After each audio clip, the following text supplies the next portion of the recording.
ako sa merong utang. Oo, wala akong sinasabi ha. Sabi ko lang merong utak si Mayor Sara. Wala akong sinasabing walang utak si ha. Ayo ha. Papahamak nyo na naman ako niyan. O ito, pasok. Huwag kang mangialam. Yan. Doon pa lang, durog na. Huwag kang mangiilam. Pakialam mo na lang yung pamilya mo. Ayan ka na naman, badat ay! Bakit? Anong masama sa pakialaman yung pamilya? Sige nga. Hindi kasi dapat, doon tayo sa kung ano yung parang ganito yan eh. Ang pamilya ni Mayor, sandali nagpapaliwanag ako. Ha? Paliwanag lang ako. Baka mamaya ko ano na naman yan. Ha? Yung pamilya ni Mayor Sara Duterte, yung Davao. Ang pamilya ni Robredo, yung kanyang opisina, Office of the Vice President. Ayo ha? Nilinaw ko yan ha? Linaw niyan. Mimiscode yun na naman. Ayan ha? Linaw-linaw na sinabi ko ha? Buwelta ni Mayor Sara Duterte kay Vice President Leni Robredo nang magmungkahi siya para mapigilan ang pagsipa ng mga kaso ng COVID-19 sa Davao City. Nasa frontline ng balitang yan, si Jem Abansenya. Mangilan-ngilan na lang ang mga tindahang nag-ooperate ngayon sa Tagum City, Davao del Norte. Ang border checkpoints mas istrikto na rin.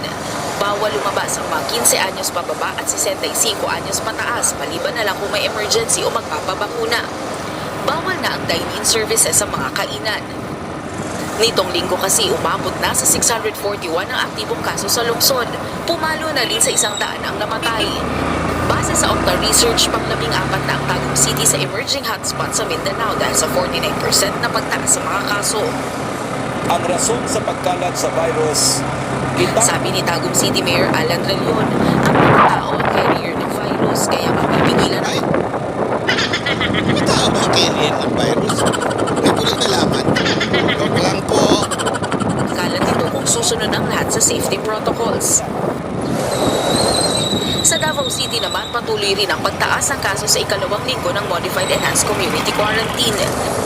Kahapon, 310 new cases ang naitala, kaya nasa higit 3,300 na ang mga aktibong kaso.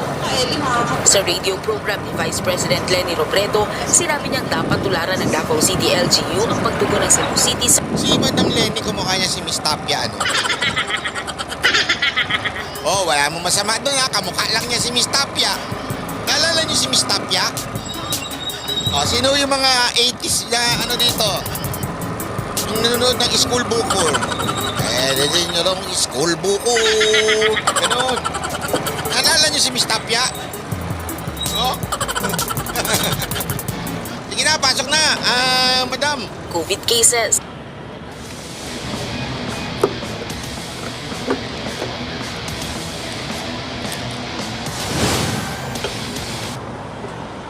Yes. Kasi kung titingnan mo, ngayon na nagsispike na, sa Cebu parang controlled. Diba? Parang controlled. And marami yung ginawa ang partnership doon ka, Ellie. Hindi lang talaga LGU, pero very active doon yung medical community. Sagot naman ni Davao City Mayor Sara Duterte, dapat iwasan ng pangalawang pangulo ang pagbibigay ng payo kung hindi naman niya alam kung ano ang nangyayari sa ground. Mukhang ito raw ang naging tatak ng termino ni Robredo. Madam Sara Duterte, sa tingin ko yan nga, hindi lang mukha. Sabi niya mukhang yan daw ang gintatak ni Robredo, yung pumuna ng pumuna. Kasi totoo naman. Alam mo, sorry pero isipin nyo na mabuti ito. Eto kung sakasakali lang kung sakasakali lang at mukhang malabo naman. Kung sakasakaling manalo lang ng presidente itong si Robredo, kunwari lang pero napakalabo. Kunwari lang kunwari bangungutin tayong lahat. Kunwari. Sa totoo lang, sigurado ako, ito'y uulanin ng kaliwat kanang batikos. Kasi yun lang yung tinanim niya eh. Di Diba? Yun yung tinanim niya ever since na naging vice president siya.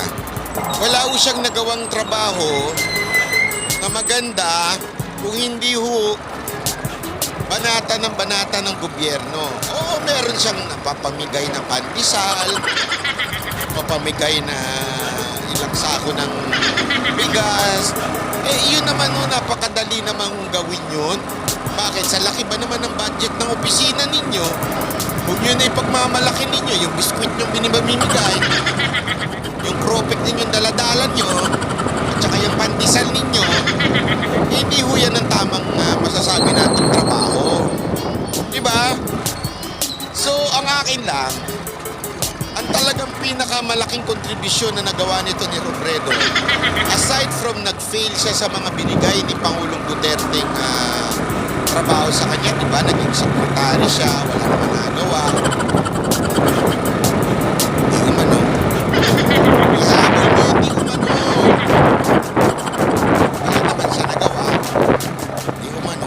Sabi ni Pangulong Duterte, pangalawa, ano pa? Pinasok siya dun sa council. Ano ginawa niya? Aling-aling pina-instruction. Ang gulo lang. Di umano. Ha? Diba? Ang gulo-gulo lang. Di umano. Wala na. Ganun lang. Tapos, nung tinanggal siya, kaliwat ka ng batikos. Oh. Tsaka yung CR niyang matindi. Di ba nakita niyo yung CR niya? Na kahit siya nga mismo na parang dirin-dirin na eh. Magtingin niya CR niya. Pwede, mali-mali, huwag yung picturean to. Parang gano'n na dating eh. Diba? Nakita nyo naman siguro yung CR niya. Oh, huwag na kayong magmangmangan. Sasabihin nyo na naman fake news. Pag binalita, fake news. Eh kayo na nga ang nagpicture doon sa CR na yun eh. Oh, kita mo naman yung CR na yun. Talagang alayo doon sa ginagawa ng pamahalaan. As proud na proud pa siya doon. Ay, nako, Barry. Alam mo ito si Barry, sa totoo lang gusto ko ito makadebate. Barry, debate nga tayong dalawa. Yung totoong debate ha, hindi ko ano niya ha. Debate ang gusto mo. Yung totoong debate. Oh, ayan na naman. Sabi nyo iba dito, yung CR niya pang international. Uy, ano yun ha, high-tech yun. Kasi yung CR niya, ano yun ang tawag doon? Classic. Bakit itabo eh? Classic mo yun. Diba? Parang ano talaga pang, alam mo yung pangkultura ng Pilipinas para may palawak pa kultura ng Pilipinas. Pero yung CR niya eh. Hindi kasi, di ba yung sabi nila sa buong bansa, di ba? Lumupo tayo ng mga ibang bansa na may tabog daw tayo na yung may tabog. Kasi noon walang pang class noon. Tinuturo lang, ganun lang. So, tubig-tubig lang. Oh, noong unang panahon yun. Oh. Eh, baka yun ang kanyang gustong ipaalala sa mga Pilipino na ang tabo. Yan ang CR noong unang panahon. Venus, Leo, dahil sa iba naman nagsisilos sa asawa ko kasi pinupuyan daw kita kesa sa kanya. Ay, huwag naman kayo po, madam. Baka mamaya mga anak kayo, kakamukha ko. Sige, relax sa inyo. O, diba? Yun na nga lang eh. Alam mo yung sabi ko nga eh. If may nagawa kang maganda, Madam Leni Robredo, ito seryoso na ito. Kung may nagawa kang maganda, Madam Leni, ayan, sige, okay kang pumatikos kasi ibig sabihin ng pagpatikos mo ay meron akong nagawang sa tingin ko maganda at naayos ko. I have the moral authority to give you advice na ito, sundin ninyo yung sa Cebu, ganito, dapat ganito. Hindi ho. Madam, ang tagal na ho ng mga Duterte sa Davao at ang ganda ng pamamalakad ho dyan sa Davao. Sa katunayan, isa nga ho yan sa pinakamaunlad na bansa, na city sa Pilipinas. Okay? Hindi dahil sa matataas ang building, hindi ho sa ganun. Pero dahil sa maayos, mabilis ang mga patakaran, maayos sa City Hall, maganda ang pamamalakad, para punahin ninyo, madam, medyo natingin ko lang ha, kapal ho na mukha ninyo. Natingin ko lang naman yun. Pwedeng hindi totoo na makapal ang mukha niya, pwedeng totoo. Pero sa tingin ko, mukhang kapal ang mukha niya para bumanat ng ganyan. Diba? Yun. Buwelta pa ng alkalde. Grabe ah. Huwag daw siya magkomento dahil sa kulang naman yung pangunawa. Ibig sabihin, Madam Robredo, sabi ni Mayor Sara Duterte, ha? Slightly used daw yung jutak mo. Ay, nako. Di umano. Di ba? Sa totoo lang. Medyo slightly used lang yung jutak mo. Huwag mo na, wala ka sa pangunawa. Parang awa mo na. Mahina ang jutak mo. Yun ang pagkas... Hoy, ako'y nagkukomento lamang sa sinabi ni Mayor Sara. Na mahina ang jutak mo kasi wala kang pangunawa eh. O sige, ano ba ibig sabihin ng walang pangunawa? Saan ba nang gagaling ang unawa? Sa jutak, o. Ano ibig sabihin ng walang unawa? Walang jutak, o. Di ganoon. Di umano. Hindi, di ba o? Sa tingin ko lang naman eh, ganun yung ano eh. Yun ang sinasabi ni Mayor Sara Duterte, ha? Iwasan ni VP Lenny ang paggamit sa COVID issue sa pamumulitika. Yan. Iwasan niya kasi alam mo, ito talaga ang ito ang tatak dilawan. Ang tatak dilawan, gamitin ng lahat ng bagay para siraan ng administrasyon o yung kanilang kalaban ay para siraan kahit yung mga tragedy na nangyayari sa Pilipinas tulad ng mga COVID, tulad ng mga sakit. Yan o hilig nila. Diba? Kung maalala nyo nga, ang hilig ng mga dilawan, gumamit ng patay na tao para may angat yung sarili nila. Ganyan yung, yung tatak dilawan eh. Oh. May tamang panahon daw para bumanat sa kanya si Robredo kung nagbabalak man daw ang bise na tumakbong Pangulo. Nagbabalik. Oh. Alam mo, ang tindi ng logic na yun ha, tingnan natin ha, napakaganda nung sinabi niya yun ha. BP should not attack the medical community of Davao City as being inactive. Oh, yun na. May kasunod pa yun eh. At bakit wala yung may kasunod? Ayan. Should refrain from giving advice if she knows nothing about what is happening on the ground.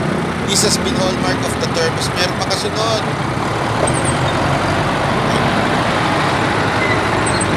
Basta yung sinabi niya na gusto niyang umatake, may tamang panahon dito. Parang sinasabi niya, sige, relax ka lang dyan, umatake ka, magdebate tayo sa tamang panahon. Alam nyo, ito, sa tingin ko talaga, sa tingin ko lamang walang atrasan na ito. Walang atrasan na ang pagtakbo ni Mayor Sara Duterte. Diba, sinabi ko naman sa inyo noon, Sabado pa lang yun eh, sinabi ko na sa inyo na Monday, may malupit na mangyayari. At yung Monday na yun, sunod-sunod daw yung pahiwatig ng kampo ni Mayor Sara Duterte na talagang tatakbo. At sabi niya nga, may panahon sa lahat ng bagay. There's a time in everything. Mismo Biblia nagsalita dyan na there's a time for everything. A time na to criticize yung way of governing ni Mayor Sara. Yun ang sinasabi. Alam mo, simple, ang ganda ng logic niya eh. Alam niyo kung bakit? Hindi naman niya sinasabing, hoy, huwag kang makialam. Hoy, huwag kang hindi ganun eh. Sinasabi niya, may panahon para mamulitika. But this is not the time. Why? Hindi ito makakatulong. Yung pagsasalita mo, hindi makakatulong sa mga nabawen nyo. Hindi yan makakatulong dahil wala kang alam pagdating mo doon sa ground. Hindi mo alam kung yun nangyayari. So para mangialam ka doon sa mga councilor, sa mga mayor doon, sa mga patakaran nila doon, wala kang alam. Huwag kang mangialam. Isipin nyo ito Look at the leadership of Robredo and President Rodrigo Duterte. Efren M. Buido, maraming salamat. Galing siya, mula siya sa Melbourne. Ito naalala niyo yung may issue patungkol dito sa Cebu, yung hindi sumusunod sa IATF, kina-quarantine muna sila, di ba? Dito sa Maynila, kina-quarantine muna, after 7 days doon tinitest. Sa Cebu, pagdating doon tinitest na, pag nag-negative, papaalisin na ng quarantine. Ano ang ginawa ni Pangulong Duterte? Pangulo na siya nito Remember, he is the president of our country. He has all the authority. And yet, ang ginawa niya, tinawag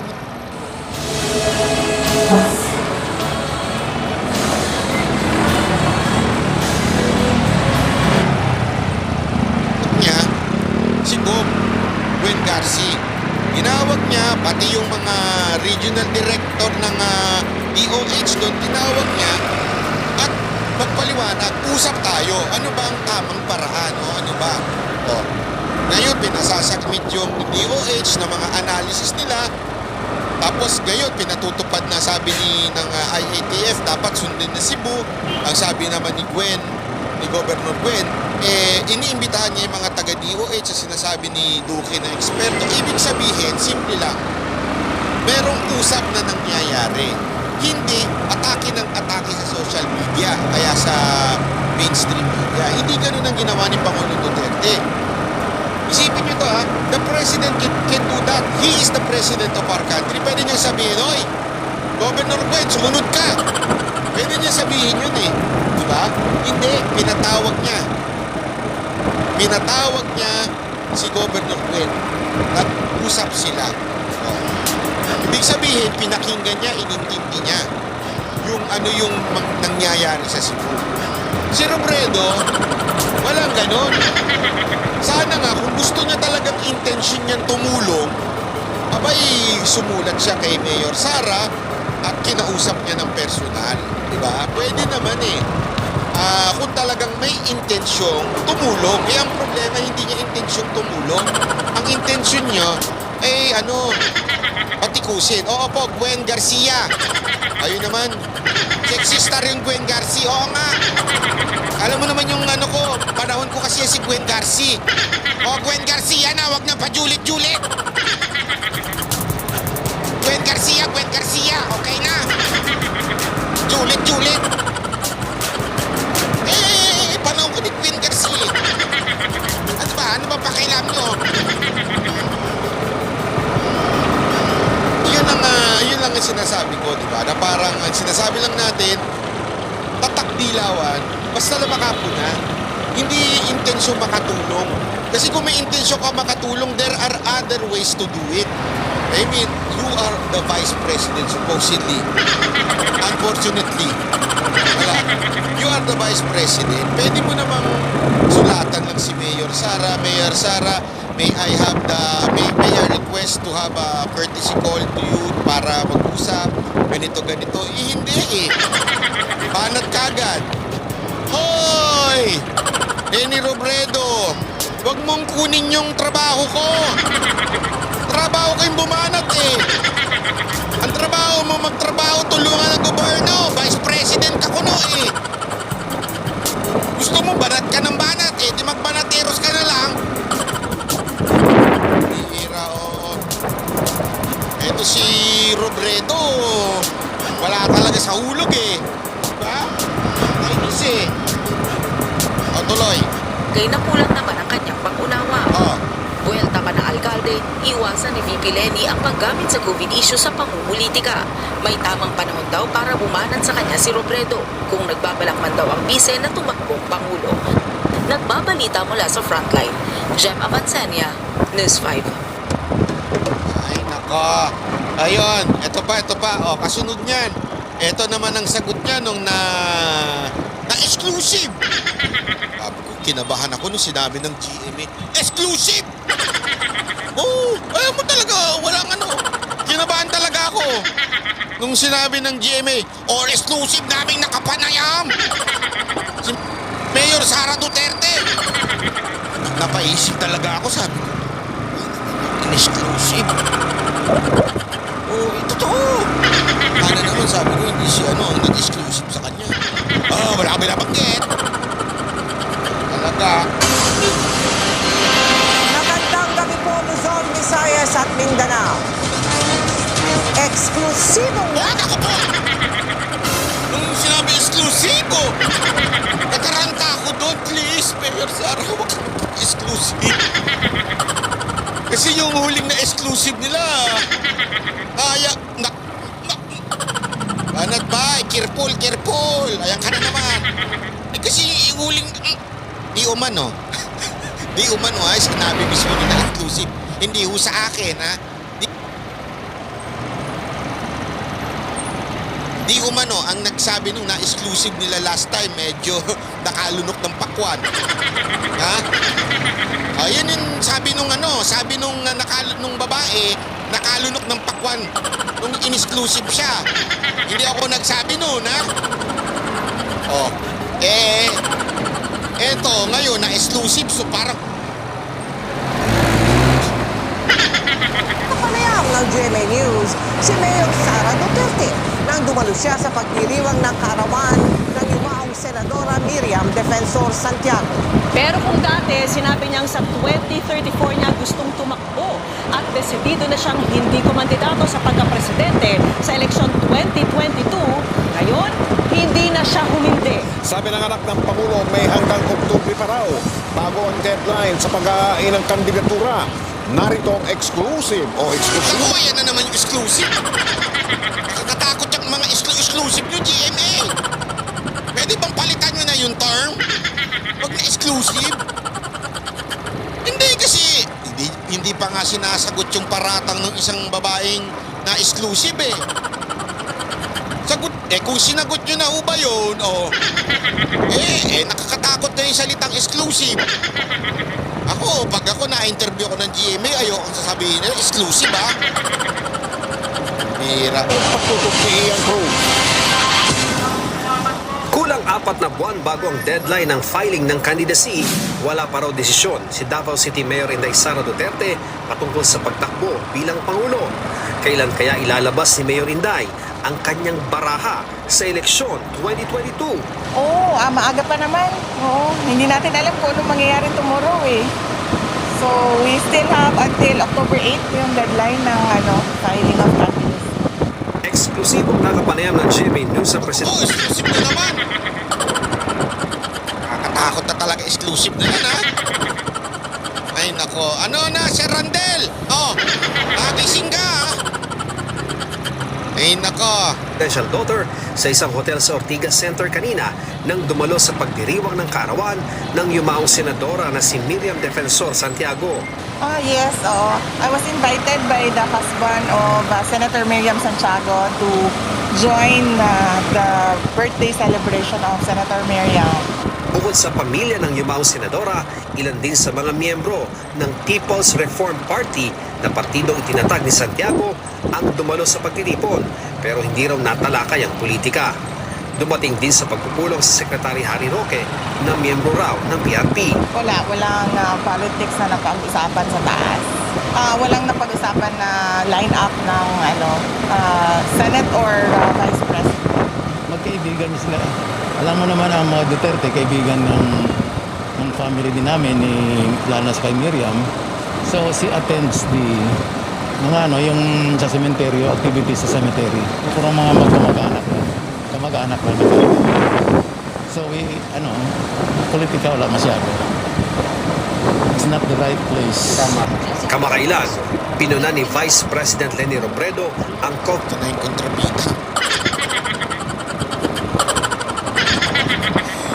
Alam mo, huwag kayo magagalit ha. Ito lang naman yung obserbasyon ko lang naman. Ang ganda ng laban kung Mayor Sara Duterte tsaka si Robredo, no? Itsura pa lang yung isa, ang amo-amo, nagsalita, ang amo-amo. Itsura nito, ito na padala. Ay, nako, di umano. Di ba? Hindi kasi, hindi ko naman pinupuna sa itsura. Wala ako sinasabing pangit yung isa, maganda yung isa. Wala ako sinasabing ganun. Pero makikita mo kagad yung aura eh. Alam mo yung aura? Yung aura ng itsura ng tao, pag ito, alam mo ito, talagang itsura pa lang nito, alam mo nang kukontra sa buhay mo ito. May ganung itsura eh, di ba? Pag nakita mo pa lang, kunwari ikaw sa kumpanya, meron ka lang nakitang empleyado mo. Oo, di ba? Sabi nga ni Randel, Miss Tapia, yun nga yung sinabi ko kaganina eh. Di ba, yung itsura pa lang ni Leni Robredo, parang hindi ko pagkakatiwalaan ng bansa ko dito. Itsura pa lang eh, parang negative na sa buhay. O, di katulad ni Mayor Sara, parang may bagong pananaw, bagong, parang agila ang dating. Di ba yung agila, nakita nyo ni agila? Nakakita na ba kayo ng agila? Dati sa Manila Zoo, nakakita na ako niyan, pero yung agilang parang gutom na. Pero yung agila, ang ganda ng itsura niyan eh, yung mata niya talagang iba. Pero yung tapang na andun, di ba? Nakikita mo rin yung tapang, pero nakikita mo rin yung parang sarap ipit kasi parang bata ang dating. Sabihin yung parang press na press ba? Parang ganun si Mayor Sara Duterte. Ito si Robredo, parang kagad eh. Sabi nga nila parang amunyo, parang gano'n. Di umano yun ha? Ayo ha? O diba? Tingnan yung itsura pa lang niya COVID-19 response ng Davao City. Tugon ni Mayor Inday. Yes, oo. Ang hindi ko kasi nagustuhan kasi inatake niya kasi yung private sector namin at yung medical community namin doon. And yung private sector namin has been very, very helpful sa city government of Davao. And yung medical community namin doon, napaka-pangit na sabihin inactive, no? Kasi they've been silently suffering and working hard doon sa Davao City. So, hindi pwedeng basta ganunin na lang. Sinisika pa namin kunin ang panig ng Vice Presidente, pero sabi ng Silosang